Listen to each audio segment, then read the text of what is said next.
Ryan Oliver presents Haunting Tales of Madness.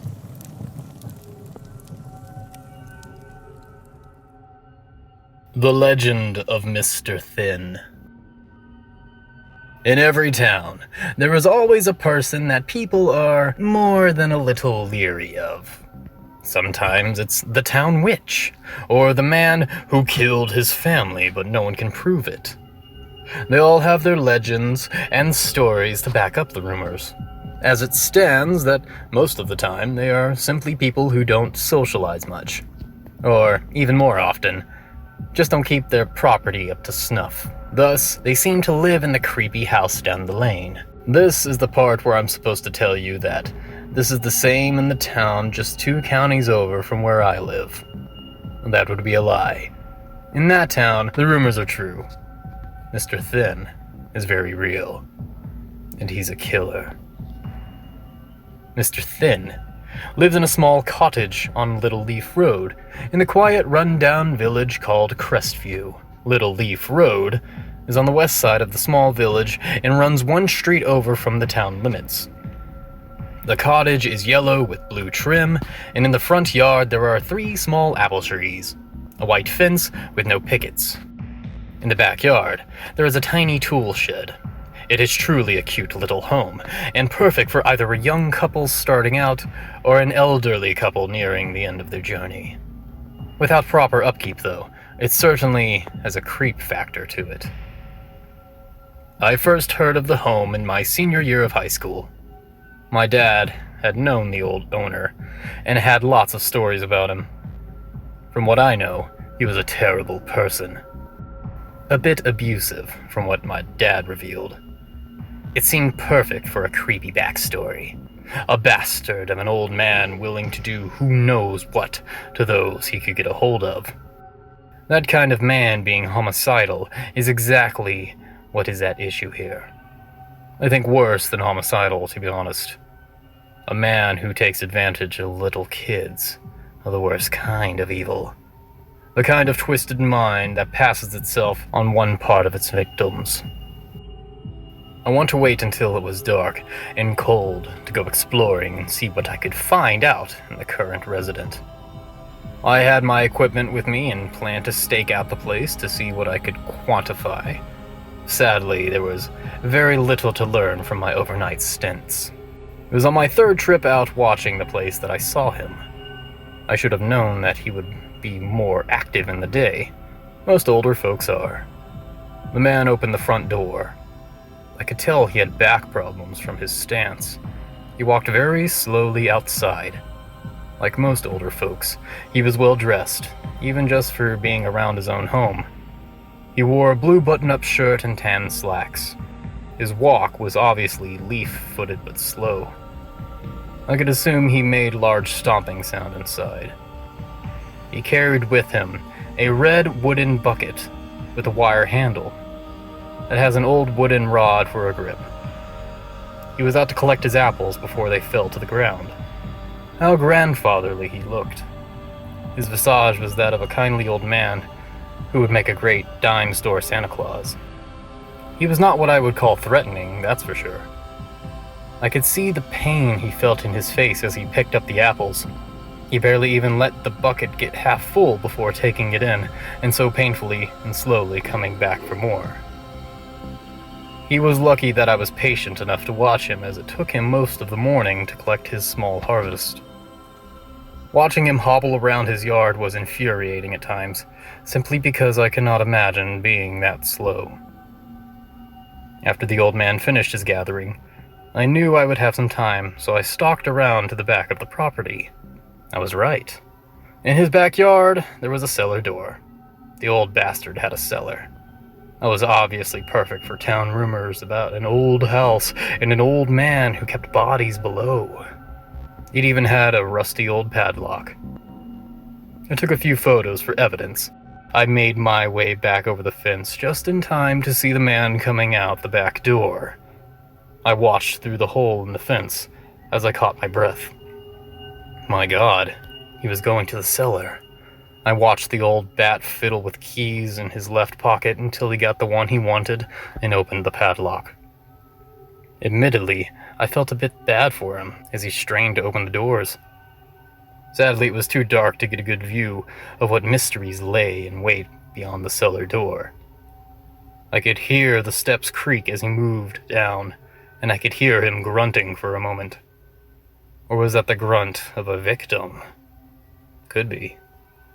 No, it was just the old man. He was on his way back up with a small case of mason jars, perfect for canning apples, or pickling human eyeballs. This was the time to test the old man's hearing. I rapped quickly on the fence, and then got quiet. He did not notice. I was right.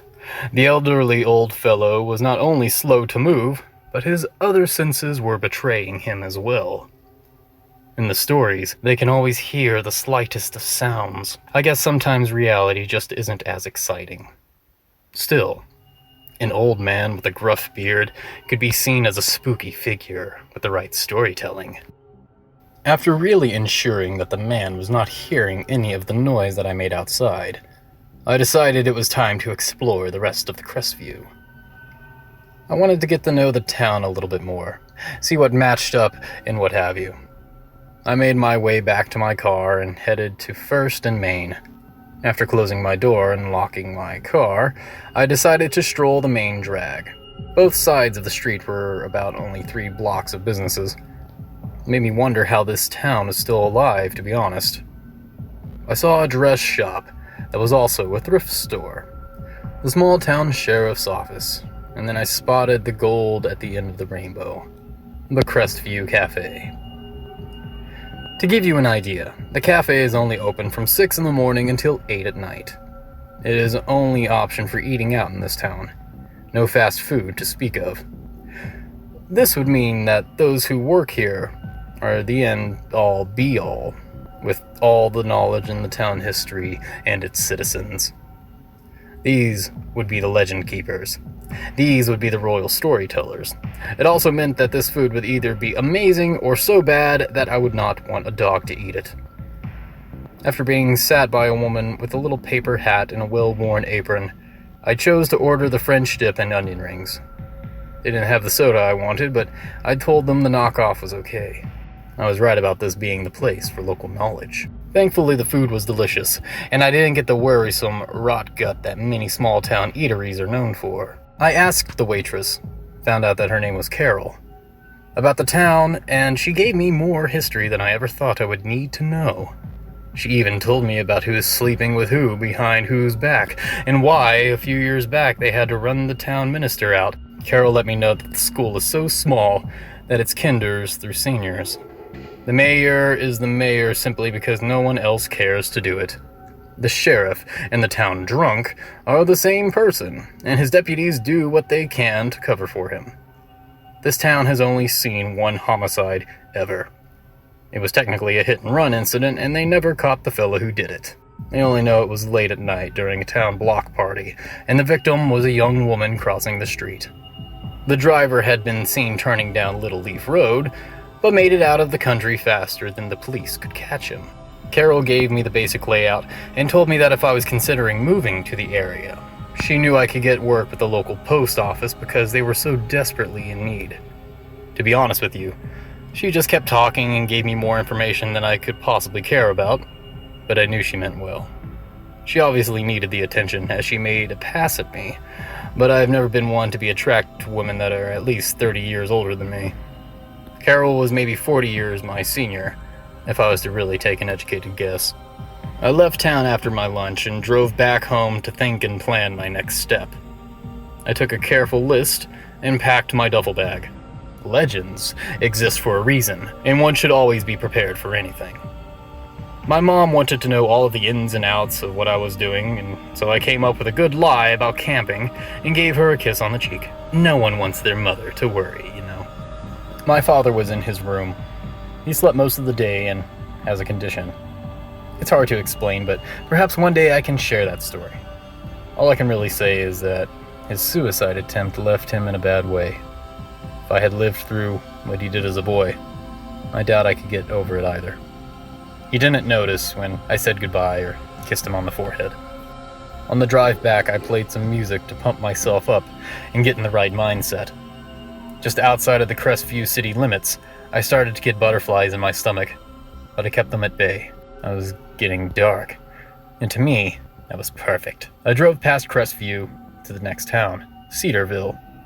I parked my car at the bus depot and then waited for nearly 45 minutes before taking my duffel bag and the bus back to Crestview. I couldn't risk someone in Crestview recognizing my car, after all. After I was dropped off, I mostly kept to the alleyways, and even though I know it was wrong, I did cut across a few backyards. I saw the house on a Little Leaf Road. Sneaking up to the backyard, I could see that the house was mostly quiet. I checked my watch. It was 9:15. I tossed my duffel bag over the backyard fence and quietly hopped over. Hunched over, I made my way to the cellar and used bolt cutters on the lock. The doors creaked loudly, but I assumed the old man was fast asleep. As I crawled inside, I turned on my flashlight and began to search the cellar. This old man loved his apple products, I tell you that. Canned preserves, cider, and I am very certain I saw a still for making moonshine. The overall cellar was pretty normal.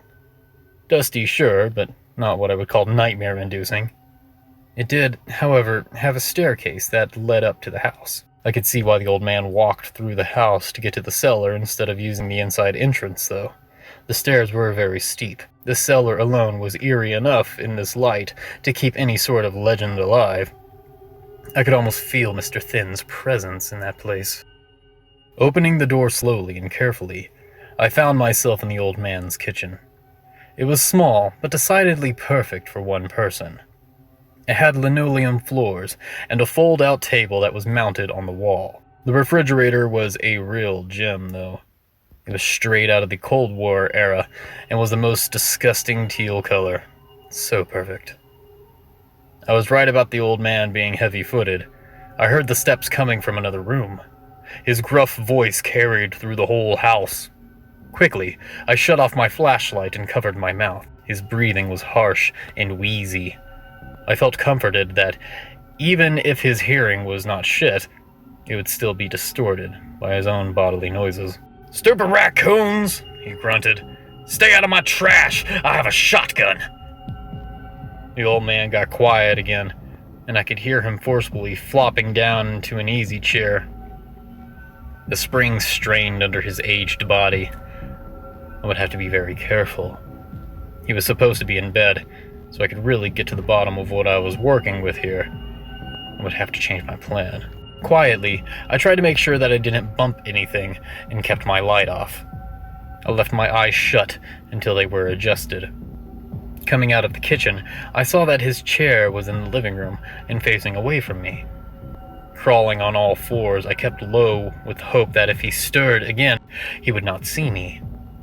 He did not stir. He did snore, which is something most people don't think about when it comes to monsters in an old home. They still need to eat and sleep and shit, don't they? As I crawled on the floor, I could smell just how old the man really was. He smelled unclean. There was a quick rustling sound and I stopped moving. He jostled in the chair and cursed. I could see the cause of the rustling. There was a blackbird outside. It was as if the bird wanted Mr. Thin to rise up. The bird was calling for chaos. Soon I was behind his chair. His room was behind him and the exit was in front of me. This was the time. This is what I came for. The crow outside gave another call. I wanted this to happen. It was time for Mr. Thin to show why he was legendary.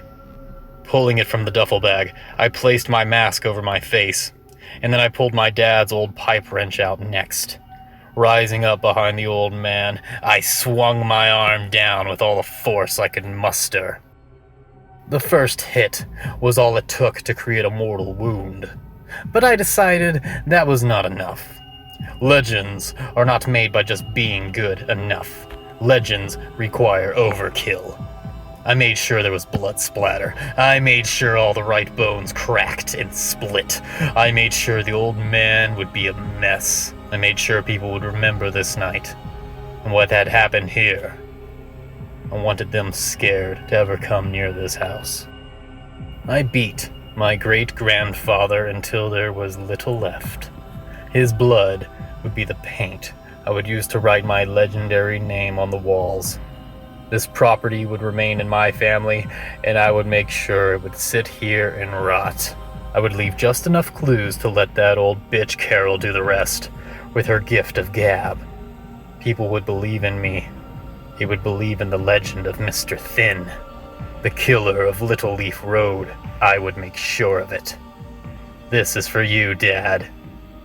He won't ever hurt anyone else.